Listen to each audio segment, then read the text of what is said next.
Tonight, we just want to share a little segment on natural environment teaching, and this is how to get the most out of your child's environment. The question can remain in your mind, what is natural environment teaching? Natural environment teaching is using ABA principles to teach in your child's natural environment. You're inserting trials into play and day-to-day activities, and you focus on pairing preferred items and activities with new skills. So whatever your child likes, you can kind of figure that out, whether it be an iPad or a food item, TV time, anything like that. You can focus on pairing that with the new activities that you're teaching. And typically, natural environment teaching is done one-on-one with the parent and the child, or the child and the caregiver, whoever's with that child. They can practice this type of teaching. How is it different? There are a lot of different types of trial trainings and just teaching your child to do different skills. So most school learning will be done with discrete trial training, which is what we focus on a lot at Pingree at the Autism Center. And it's more of a focus on the mass trials where you're doing 5 or 10 trials of the same thing over and over again to help implement that into the child's life. Typically, it's done in a more structured environment where it's like a classroom or any kind of like more of a restricted environment, and it's usually done at a table. What can you teach? So honestly, you can teach whatever topic you can see in the natural environment. You have colors and shapes and objects you can teach your child. You can do making a request for an item they like using either verbal language, or they can use like a PEC system where you have the pictures and the items so that they can select from that, or they can do any other kind of type of communication that they are able to do. And then you are also imitating a fun action and discussing feelings in a show that they are watching. So any of those types of things that you can kind of use from the natural environment that your child is already doing, you can pick out different things and be like, I'm going to teach you how to do this, or I'm going to help you learn how to do that. So that way you can implement that. Another thing you can teach is new skills. So you discover what your child knows by asking questions. If they already know how to count, or if they already know their colors or their shapes, something like that, then you can kind of bypass that. But if there is something that they don't know, like maybe they don't know a number past 10 or something like that, you can kind of help them teach up to 15 and up to 20 or so on, something like that. So that way you can figure out what your child already knows and what you can implement and plan on doing for your child, so that way they can have that natural environment. And then you have generalization. So you test their knowledge throughout the day, making sure that they know different things in different environments, and they can answer those questions and they can implement those to different types of things. Where can you teach natural environment teaching? You can do this in any setting as long as the child can interact and you can be one-on-one. We have 3 examples here that we like to focus on. At home is one of the biggest ones because that child is made to that environment already. And that's where they spend a lot of the time during the evening with parents or caregivers, or in the morning. So you can practice this by doing chores, by watching TV, by playing a board game. You could do it like with a computer game or any sorts of things that your child might be interested in. You can pick those different things to do at home. The next environment would be the outside environment, where your child likes to go to the park or they like going to the zoo. You can implement some teaching for those things. If they want to take a walk or go hiking or anything like that they're really interested in, you can really use those times that you're going outside to teach them. It's not going to be an entire like, oh, we're here for an hour, we're going to teach you for an hour kind of thing. You can do like a simple like 5-minute lesson or something like that while you're outside, and then they can go out and play. And then the next environment, I know it's a big struggle for a lot of parents, is taking your child to the store. And a lot of parents I know will avoid the store like a plague when they're trying to take their child, just because their emotions can act up and they can do different behaviors. But if you take your child and they're able to enter the store and everything, you can work on grabbing grocery items. You can practice asking and answering questions. A lot of kids will want a treat and they'll beg or they'll try to grab it and run with it or anything like that. But you can help train them and teach them how to wait for a treat, and they can be reinforced for that. And we'll talk about reinforcement a little bit later. So how can you teach? First off, you want to identify what you want to teach that day. So you can pick the topic of the day, such as colors, animals, social skills, anything that you want to work on with your child throughout that time. It can also be more than a day. You can be like, okay, we're going to work on this topic for a day or for 3 days or for a week, something like that. Just have some kind of time constraint so that way you can measure how it's going for your child, whether they're actually able to learn that skill or whether you may need to change something something up, but just have that time constraint for it. The next thing is you want to identify what they would be interested in, find out what their favorite toy or food or activity is, and make it worth it to them. I'm a student at the U right now, and we're working with a child in the feeding clinic. And what we like to do is we like to set out 3 items, and they can pick what is the top 3 items that they like. And if they pick one first every time, then you can kind of gauge, okay, that's probably their favorite item out of the 3 items that they like. And you can really use that as a reinforcer for them. And then maybe if they become used to it or satiated to the item, then you can actually use a different item later on and make sure that you kind of like switching back and forth, so that way they don't get used to the item and they're not really getting rewarded. You can also create the opportunity to learn. So we say find triggers that will allow you to talk about the topic, whether it be in the store, whether you're like picking up a fruit or a vegetable, or going taking turns down a slide at the park. Find those triggers where you can find those opportunities to learn. And then once you have those opportunities, you can pivot to a new teaching opportunities. If something comes up, you can pivot to the topic and test their knowledge, see what they already know, see what they can implement to it. And then you can implement any kind of teaching that you want to do at that time. And then at that point, you can reinforce their correct responses. So anytime they get something correct, let them know that you're happy about it. I mean, if we're not reinforcing our kids about doing the good things and everything, then they won't ever learn to implement that. They'll continue with their normalized behaviors and they won't go past that. But if you're letting them know that you're super proud of them, you're reinforcing them with praise and with objects, then you'll be able to see a progress for your child throughout it. Reinforcing the right behaviors, just making sure that we are looking for that correct behavior. Whatever we're looking for, we want to reinforce any behavior that we would like to see, such as correct responses, the social skills, the independence, anything that your child is doing at that point that you want to see. Make sure that you're reinforcing it and that you're not reinforcing the inappropriate behavior. Otherwise, they'll continue to be kind of confused or doing any kind of the 2 behaviors, and you won't see that increase for the other behavior that you want to see. How do we reinforce? It can be something as small as good job, high fives, hugs, or even just keep having fun. I know a lot of my students at Pingree, they love to get high fives whenever they do something right. It's simple, free, and you can do it as often as you want, So another thing is it can be something as big as a treat at the end of an activity or a prize at the end of the week. So that goes back to making sure you're tracking their progress and having a goal set for their end date, like whether it be a day, a week, or something like that. That way they can look forward to something bigger at the end and they're actually being reinforced to work towards it, because sometimes, those little praises can kind of get thrown out and they don't really care for them as much. But if they have something to see in their sights and that end goal, then they're able to work towards it more. How to prompt. They might not have all the skills that we are trying to teach, so we might have to help them. And that's okay.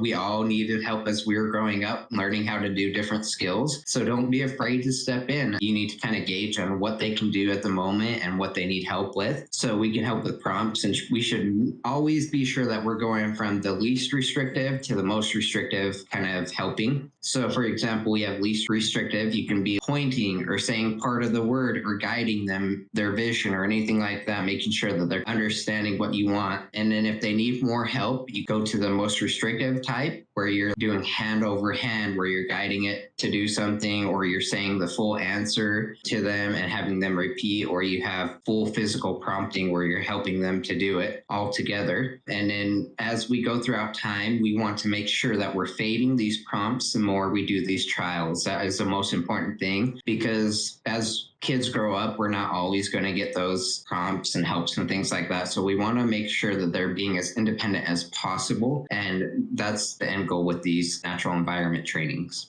What we want to make sure is fading out prompts and those reinforcements. So once we feel the child is learning the new skill, we can start to lower how much help that we are giving for that child. So for fading prompts, we can go, for example, go from the most restrictive to less restrictive. So say we started out with hand over hand for the child. We can go from hand over hand to shadowing to pointing and into independence, where we're not doing anything. We're just letting them do it all themselves. And then we also have, if it's like a new or hard task, we help them so they can always get it right. Again, so errorless learning, we just want to make sure that they're getting everything right, but we want to make sure that they're getting the help that they need, because if they're not getting the help, they're not understanding it, then there's no point because they're not going to learn that new skill unless they're understanding what they need to do, what they need to accomplish. If it's a skill they have tried before, we need to allow them to get it wrong a couple of times before we step in. Again, it goes back to any of us, we fail multiple tasks throughout life, but sometimes we require help, sometimes we don't, and it's okay to ask for help. And so if your child is able to communicate that, they can ask for help, or you can kind of step in and help them with that. And then for fading reinforcement, we can start by reinforcing every time we see it. We start out here, good job, reinforcing with verbal praise. Here is a Skittle or a candy bar or something like that. And then we can go from reinforcing every time. Oh, good job, you shared. And then they share it again. You don't say anything. And then they share it again. And then you can reinforce. And then we go so on. Every 5 times, once a week, once a month, we just completely start fading that out. And we can also create a reward chart so they are getting something every time, but won't be getting that big prize until later. For example, you can do a chart that has every 5 times they get a big reward, and then another 5 times they'll get the big reward, and then you can even have a big, huge reward, maybe like a lagoon or something like that towards the end where they can see that on the chart, a physical, visual item that they can see so that way they can track their progress. So what to use for motivation? We have, for example, we have activities where there's playing tag, there's running around, going to a park, playing their favorite video game, things like that for activities where they can just go out and work towards those activities that they want to do. We have toys that the kids love to play with, so you can find out if they want to play with a toy or if they want to work towards buying a toy and work towards getting that new toy that they want and playing with their specific interest for that toy. And in food, we are using their favorite candy as a reward. Having them help you cook their favorite food is a great one. When I'm working with my feeding child that I have right now, can't really eat a lot of food right now, but he loves to help cook. So we're actually using that as a reinforcer for him. So that way he will cook the food, and then maybe we'll start to make progress towards him actually eating that food that he is making as a reward for him. For an outdoor example, we just wanted to kind of like go through the different steps that might be something you can kind of consider. So first step would be to, what do we want to teach? Like, think that in your mind, get that question going. Like, what would be a good thing to do outdoors while we're at the park or we're walking down the street or anything like that? One fun thing they will get is playing in the playground. So if you're going to the playground, that's the fun thing that they can get. One trigger starts learning. While playing, we find fun activities and ask them to take turns with us. So that's one thing you can be like, oh my gosh, that was super easy. I just didn't think about doing that at the park. Maybe I just sit on the bench and stuff like that, but I can get up and help my child learn how to take turns. Maybe there's other children there that can help that too. We do pivot that as well. So we notice that they want to try a slide that is far away, and we have them work on asking to go to that activity, something that they can work on doing. And then how do we reinforce? We keep having fun and tell them that they did so well on getting ice cream after, again, get that verbal praise going and get that physical item as reinforcement for them, such as ice cream or anything that they like. Another example is at home. So you can kind of think the question is, what do we want to teach? One thing we can think about is like resolving arguments with peers. And there are tons of TV shows you can find that have arguments going on. So what fun thing they will get watching their favorite show. So what trigger starts the learning? Looking for characters arguing to pause and have a conversation about it. So, you can be watching the show with them, they're enjoying their time, they see an argument going on, and then you pause the show and you talk about it. What do we pivot to? We notice the character on the show does not want to do homework. We pause and ask, what do they do in that scenario? Again, making sure you have that question in mind, asking the child, making sure you pause and have time to discuss it with them. And then again, back to the reinforcement, we keep watching with them and laughing with them and having fun. And again, that one doesn't have to have a physical reinforcement. It can just be all about having quality time with your child, and they love it, having fun if you have that time. And then the other example that we have is for shopping. So what we want to teach is an example, and one great one for people is there are so many colors and shapes out there, especially in the supermarket. What fun thing you can consider they will get from it? Engaging with their parents, getting attention. Kids really love to interact and get that attention. And especially when you're just having fun talking about random subjects that they like. Maybe they like unicorns or a TV show or something like that. They just have a fun time at the shopping center.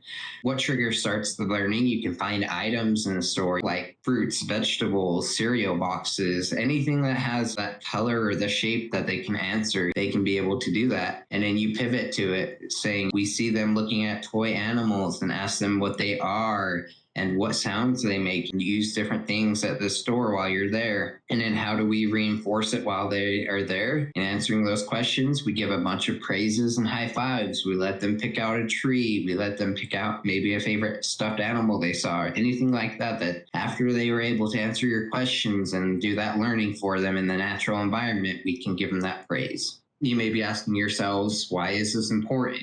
Fun for the child. It gives them a learning experience. It gives them that interaction with their parent or their caregiver. It is in the natural environment where they can go over and have fun still and play on the playground or go to the store or anything like that. It's great for generalization. You learn those new skills in different settings with different people and different objects that you can use anywhere else. And it's great for maintenance. So one thing that we always want to make sure, especially, in my line of work where I'm working at the Autism Center, is that we are going over the previous skills and knowledge that they learned before. So say they had already learned the natural environment training for them to learn their numbers 10 through 15 or learning to share. And then you want to go back to it over time, maybe a month later or a couple weeks later, just to see that they still have that skill within their knowledge and their power. Because if we have a skill and we don't use it, we're going to lose it most of the time. So we want to make sure that we're going over it with them over and over again. It doesn't have to be very consistent, but just making sure that you're going through a skills again. And again, it can be used anywhere. So they're learning these skills at the supermarket. They can apply it to school settings. They can apply it to home. They can apply it to the playground, anything. That's what's great about natural environment training, is everything can be applied to anywhere else pretty much. And then just a side note to conclude,